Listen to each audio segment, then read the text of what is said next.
ഗ്രഹനിലാ ചിന്തനം എന്ന യൂട്യൂബ് ചാനലിൻ്റെ മൂന്നാമത്തെ അധ്യായമാണിത്.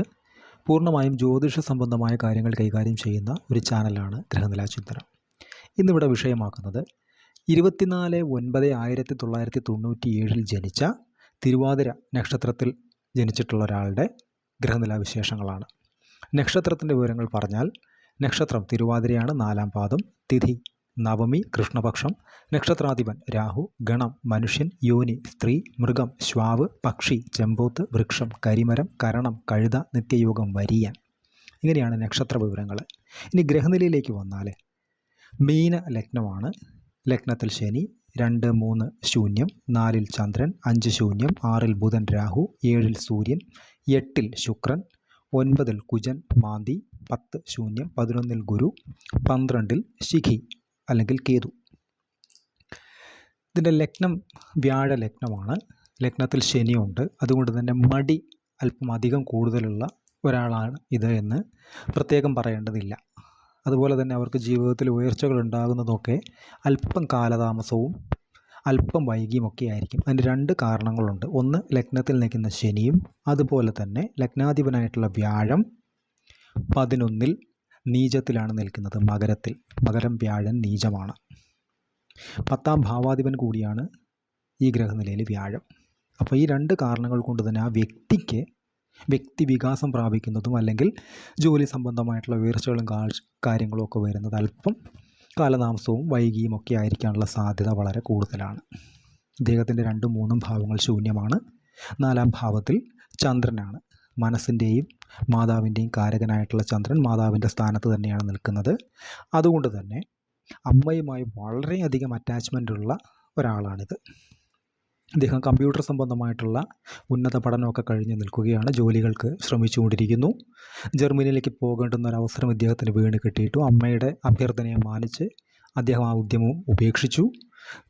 മാറി നാട്ടിൽ തന്നെ അമ്മയെ ഒരാഴ്ചയിൽ ഒരിക്കലെങ്കിലും കാണത്തക്ക രീതിയിലുള്ള ഒരു ജോലി നാട്ടിൽ തന്നെ ചെയ്താനുള്ള കാര്യങ്ങളാണ് ഇപ്പോൾ നടന്നുകൊണ്ടിരിക്കുന്നത്. അതിനുള്ള ശ്രമങ്ങളിലാണ് ഇപ്പോൾ അദ്ദേഹം. ബാംഗ്ലൂരാണ് ഇപ്പോൾ അദ്ദേഹം ഉള്ളത്.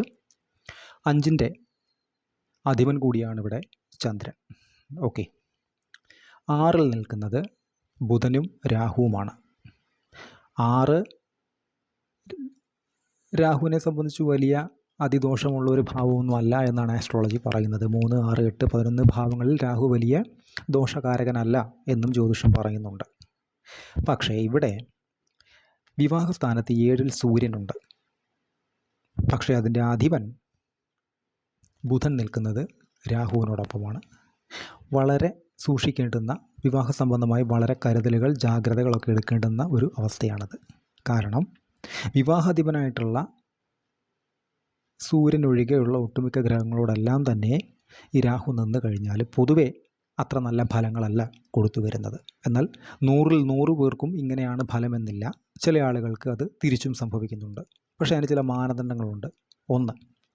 ഒന്നുകിൽ ഇങ്ങനെ വന്നു കഴിഞ്ഞാൽ, വിവാഹാധിപനോടൊപ്പം രാഹു നിന്ന് കഴിഞ്ഞാൽ, എസ്പെഷ്യലി ബുധനോടൊപ്പം രാഹു നിന്ന് കഴിഞ്ഞാൽ വളരെ ഓവർ തിങ്കിങ് ആയിട്ടുള്ള ടോക്സിക് മെൻറ്റാലിറ്റീസൊക്കെ ഉള്ള ഒരാൾ പാർട്ട്ണറായി വരാനുള്ള സാധ്യത വളരെ കൂടുതലാണ്. എപ്പോഴും സ്വസ്ഥത കെടുത്തുന്ന, സ്വൈര്യം കെടുത്തുന്ന, അമിത വാശിയും ഒക്കെയുള്ള ഒരാൾ വരാനുള്ള സാധ്യത വളരെ കൂടുതലാണ്. അതുപോലെ തന്നെ 7-ൽ സൂര്യൻ നിൽക്കുന്നത് കൊണ്ട് തന്നെ വിട്ടുവീഴ്ച മനോഭാവങ്ങൾ ഈ വരുന്ന പാർട്ട്ണർക്ക് വളരെ കുറഞ്ഞിരിക്കാം. അതുമായി ബന്ധപ്പെട്ടും അസ്വസ്ഥതകൾ, അസ്വാരസ്യങ്ങൾ, ഇറിറ്റേഷൻസ് കാര്യങ്ങളൊക്കെ ഉണ്ടാകാനുള്ള സാധ്യത വളരെ കൂടുതലാണ് ഈ ജാതകത്തിൽ. അതുപോലെ തന്നെ ഇതിനി ഒന്നിച്ചാൽ തന്നെയും ചില സമയത്ത് ഈ പറയുന്ന അസ്വസ്ഥതകളുടെ ഏറ്റക്കുറച്ചിലുകൾ കൂടിയും കുറഞ്ഞുമൊക്കെ ഇരിക്കുന്നൊരവസ്ഥ അതുപോലെ തന്നെ നിൽക്കുകയും, അല്ലെങ്കിൽ സ്ഥിരമായ ഒരു സ്വസ്ഥതയില്ലായ്മ എന്ന് പറയുന്നൊരവസ്ഥയൊക്കെ ഉണ്ടാകാനുള്ള സാധ്യത വളരെ കൂടുതലാണ്. ഇത്തരം ജാതകങ്ങൾ പലപ്പോഴും കണ്ടുവരുന്നത് കോടതി വ്യവഹാരങ്ങൾ വരെയും, കേസ് തർക്കം വരെയും, അതുപോലെ തന്നെ ഡിവോഴ്സ് വരെയുള്ള കാര്യങ്ങൾ പോലും പല ആളുകൾക്കും, ഞാൻ തന്നെ നോക്കിയിട്ടുള്ള 2-3 ആളുകൾക്കും അത് അനുഭവയോഗ്യം ആയിട്ടുണ്ട്. നെഗറ്റീവ് ഫലമാണ് എന്നിരുന്നാൽ കൂടെ അത് അനുഭവയോഗ്യം അങ്ങനെ ആയിട്ടുണ്ട്. അപ്പം ഞാൻ 2 ദിവസം മുൻപ് ഇട്ട ഒരു വീഡിയോയിലും 7-ൽ രാഹു നിൽക്കുന്നതുകൊണ്ട് ഉള്ള നെഗറ്റീവ്സിനെ കുറിച്ച് ഡീറ്റെയിൽ ചെയ്തിരുന്നു. അത് ആ വിവാഹമോചനത്തിലെത്തുകയും 2ാമത് വിവാഹം കഴിക്കുകയുമാണ് ഉണ്ടായത്. അത് 7-ൽ രാഹു ഡയറക്റ്റായിട്ട് നിൽക്കുന്ന അവസ്ഥയായിരുന്നു. ഇതും അതിനോട് തുല്യമോ അതിനേക്കാളുമോ നെഗറ്റീവായിട്ടുള്ളൊരു ഫലം ഇതിനകത്ത് കിടപ്പുണ്ട്. അപ്പോൾ നമ്മൾ വളരെ ശ്രദ്ധിച്ചും സൂക്ഷ്മതയോടെയും വേണം വിവാഹം എന്ന് പറയുന്ന അവസ്ഥയെ സമീപിക്കാനായിട്ട്. ഇതൊന്നിനും പറ്റിയില്ല എന്നുണ്ടെങ്കിൽ ഈ പറയുന്ന 2 പേരും ജോലി സംബന്ധമായിട്ടോ അല്ലെങ്കിൽ മറ്റെന്തെങ്കിലും അഭിപ്രായ വ്യത്യാസങ്ങൾ മൂലമോ 2 പേരും 2 ദിക്കുകളിൽ 2 നാടുകളിൽ സ്ഥിരമായി നിൽക്കത്തക്ക രീതിയിലുള്ള ഒരവസ്ഥയും ഇത്തരം ജാതകങ്ങളിൽ കണ്ടുവരുന്നുണ്ട്. 8 ആയുസ്ഥാനത്ത് ശുക്രൻ്റെ ക്ഷേത്രത്തിൽ ശുക്രനാണ്. മറ്റ് ഗ്രഹങ്ങളൊന്നും പാപഗ്രഹങ്ങളൊന്നും എൻ്റെ കൂട്ടത്തിലില്ല. 9 ഭാഗ്യസ്ഥാനത്ത് പിതാവിൻ്റെ സ്ഥാനത്ത് കുജനുണ്ട്. അതുപോലെ തന്നെ ഗുളിയനുണ്ട്. കുജൻ്റെ ക്ഷേത്രത്തിൽ തന്നെ നിൽക്കുന്നു. നല്ലത് തന്നെയാണ്, കുഴപ്പമൊന്നുമില്ല. അച്ഛനുമായിട്ട് ബന്ധപ്പെട്ട് ഒരുപാട് ധനവും സ്വത്തും കാര്യങ്ങളുമൊക്കെ അദ്ദേഹത്തിന് കിട്ടിയിട്ടുണ്ട്, ഇപ്പോഴും കിട്ടുന്നുണ്ട്, ഇനിയും കിട്ടാനുണ്ട്. വലിയ അത്യാവശ്യം നല്ല സമ്പത്തുള്ള ഒരു വീട്ടിലെ അംഗമാണ് ഇദ്ദേഹം. പക്ഷേ ചെറിയ ചില അസ്വാരസ്യങ്ങളും കാര്യങ്ങളൊക്കെ ഗുളികൻ അവിടെ 9 കുജനോടൊപ്പം നിൽക്കുന്നതുകൊണ്ട് ഫാദറുമായി ബന്ധപ്പെട്ടുണ്ടാകാറുണ്ട്. അത് പക്ഷേ അങ്ങ് പരിഹരിക്കപ്പെട്ടു പോകാറുമുണ്ട്. 10ൻ്റെ അധിപനായിട്ടുള്ള വ്യാഴമാണ് 11 നീചസ്ഥനായി നിൽക്കുന്നത്. അതിനർത്ഥം ഞാൻ നേരത്തെ പറഞ്ഞു, ജോലി സംബന്ധമായിട്ട് എന്തെങ്കിലുമൊക്കെ ചെറിയ കാലതാമസങ്ങളോ വൈകലോ അങ്ങനെയുള്ള എന്തെങ്കിലുമൊക്കെ ഇറിറ്റേഷൻസോ അല്ലെങ്കിൽ മനസ്സ് വിഷമിപ്പിക്കുന്ന തരത്തിലുള്ള എന്തെങ്കിലും അനുഭവങ്ങളൊക്കെ ഉണ്ടായ ശേഷമായിരിക്കും അദ്ദേഹം വിചാരിക്കുന്ന ഒരു ജോലി സ്വായത്തമാക്കാൻ കഴിയുക, അതുവഴി ഉയർച്ചയും ഉണ്ടാക്കാൻ കഴിയുക. ഇനി ഒരു നെഗറ്റീവിൻ്റെ മറ്റൊരു അവസ്ഥയുണ്ട്. അതായത് 12ലേക്ക് കേതു പൊതുവേ പല ആളുകൾക്കും പല രീതിയിൽ കാണുന്നുണ്ട്. പക്ഷേ വർദ്ധിച്ച ചിലവുകൾ, അനാവശ്യമായിട്ടുള്ള ചിലവുകൾ, അനാവശ്യമായിട്ടുള്ള ആഡംബര പ്രിയങ്ങൾ, അതുവഴി കാശ് അനാവശ്യമായി കളയുന്ന ഒരവസ്ഥയൊക്കെ പല ആളുകളിലും നിരവധി ആളുകളിൽ കണ്ടുവരുന്നൊരവസ്ഥയാണത്. ചില ആളുകൾ കണ്ടിട്ടില്ലേ, പണം ഒഴുകി പോകുന്നൊരവസ്ഥയുണ്ടാകും, ചിലപ്പോൾ അവർ പോലും അറിയില്ല. അതിങ്ങനെയുള്ള ജാതകങ്ങളിൽപ്പെട്ട ആളുകൾക്കാണ് ഈ പറയുന്ന 12 ഗുളികൻ അല്ലെങ്കിൽ 12 കേതു എന്നൊക്കെ പറയുന്ന അവസ്ഥകളുള്ള ജാതകങ്ങളിലാണ് അത് കൂടുതലായും കണ്ടുവരുന്നത്. അപ്പോൾ പണത്തെ വളരെ കരുതലോടെയും സൂക്ഷ്മതയോടെയും ഉപയോഗിക്കേണ്ടതായിട്ടുള്ള ഒരവസ്ഥ ഈ ജാതകന് എപ്പോഴും ഉണ്ടാവണം. അല്ലാന്നുണ്ടെങ്കിൽ ഒരുപാട് ദോഷങ്ങൾ അതുമായി ബന്ധപ്പെട്ട് പണച്ചിലവുമായി ബന്ധപ്പെട്ടിട്ട് ഉണ്ടാകാനുള്ള സാധ്യത വളരെ കൂടുതലാണ്. ഇനി ഇദ്ദേഹത്തിൻ്റെ ദശകളിലേക്ക് വന്നു കഴിഞ്ഞാൽ, ഇദ്ദേഹം ജനിക്കുന്നത് നക്ഷത്രാധിപൻ രാഹുവാണ്. രാഹു ദശയിലായിരുന്നു ജനനം. 24/9/97 തൊട്ട് 99 വരെയുള്ള കാലം രാഹുവിൻ്റെ കാലമായിരുന്നു. രാഹുദശ കഴിഞ്ഞു. അത് കഴിഞ്ഞ് 2015 വരെ ഗുരുദശയായിരുന്നു. അത് കഴിഞ്ഞ് ശനിദശ 2034 വരെ തുടർന്നുകൊണ്ടിരിക്കുന്നു. അതിനുശേഷം 2051 വരെ ബുധദശയാണ്. അതിനുശേഷം 7 കൊല്ലം കേതുദശ, അതിനുശേഷം 20 കൊല്ലം ശുക്രദശ, അതിനുശേഷം രവി ചന്ദ്രൻ എന്നിങ്ങനെയാണ് ഇദ്ദേഹത്തിൻ്റെ ദശകളുടെ ക്രമങ്ങൾ വന്നിട്ടുള്ളത്. ഇദ്ദേഹത്തിൻ്റെ ഇപ്പോഴത്തെ നടപ്പ് ദശ എന്ന് പറയുന്നത് 1/2/2022 ടു 2/4/2025 വരെ ശനിയിൽ ശുക്രൻ്റെ അപഹാരകാലത്ത് ശ്രദ്ധിക്കേണ്ടതായ ചില കാര്യങ്ങളുണ്ട്. 1, ശുക്രൻ പൊതുവെ റിലേഷൻഷിപ്സിൻ്റെയും അല്ലെങ്കിൽ അഫെയർസ് അങ്ങനെയുള്ള കാര്യങ്ങളൊക്കെ, പുതിയ ബന്ധങ്ങളൊക്കെ കൂടുന്നതിൽ അല്ലെങ്കിൽ ഉണ്ടാക്കിയെടുക്കുന്നതിൽ വളരെ മിടുക്കനായിട്ടുള്ള ഒരു ഗ്രഹമാണ്. ഇദ്ദേഹത്തിന് ശുക്രൻ നിൽക്കുന്നത് 8ലാണ്, ശുക്രൻ്റെ ക്ഷേത്രത്തിലാണ്.